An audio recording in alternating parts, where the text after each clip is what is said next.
Argentina Spain ഫിനാലിസിമ മത്സരം സ്ഥിരീകരിച്ച സംഘാടകർ മാർച്ച് 27-ന് ഖത്തറിലെ ലുസൈൽ സ്റ്റേഡിയത്തിൽ വെച്ചായിരിക്കും കോപ്പ അമേരിക്ക ചാമ്പ്യന്മാരും യൂറോപ്പ് വിജയികളും ഏറ്റുമുട്ടുക.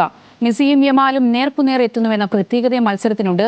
ടീമുകൾ രാജ്യത്തെത്തുന്നത് മുതൽ വലിയ ആഘോഷ പരിപാടികൾ സംഘടിപ്പിക്കാനാണ് ഖത്തറിന്റെ തീരുമാനം.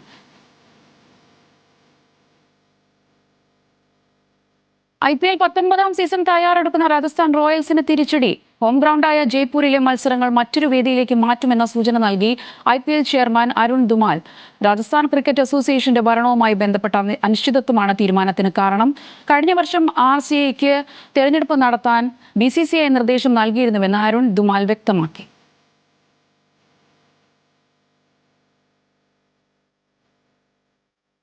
ലോകത്തിലെ വനിതാ ഫുട്ബോൾ താരങ്ങളിൽ ഭൂരിഭാഗം പേർക്കും തുച്ഛമായ വേതനം എന്ന കണക്കുകൾ.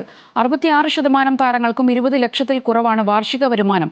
ഇതിൽ 1/3 താരങ്ങൾക്കും 0 മുതൽ 5 ലക്ഷം രൂപയോളമാണ് വരുമാനമെന്നും ഫിഫ്പ്രോയുടെ കണക്കുകൾ. വനിതാ euro, Copa America, women's Africa cup തുടങ്ങിയ ടൂർണമെന്റിൽ കളിക്കുന്ന 41 രാജ്യങ്ങളിലെ 407 താരങ്ങളിൽ നടത്തിയ സർവേയുടെ അടിസ്ഥാനത്തിലാണ് കണക്കുകൾ പുറത്തുവിട്ടത്.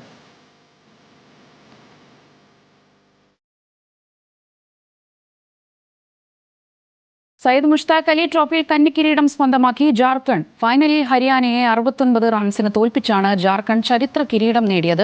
262 റൺസ് പിന്തുടർന്ന ഹരിയാന 193 റൺസിന് പുറത്തായി. ബാൽകൃഷ്ണയും സുശാന്ത് മിശ്രയും 3 വിക്കറ്റുകൾ വീഴ്ത്തി. ആദ്യ ബാറ്റ് ചെയ്ത ജാർഖണ്ഡ് ക്യാപ്റ്റൻ ഇഷാൻ കിഷന്റെ സെഞ്ചുറി മികവിലാണ് മികച്ച സ്കോറിലെത്തിയത്. ജാർഖണ്ഡിന്റെ അനുകുൽ റോയ് ആണ് ടൂർണമെന്റിലെ താരം.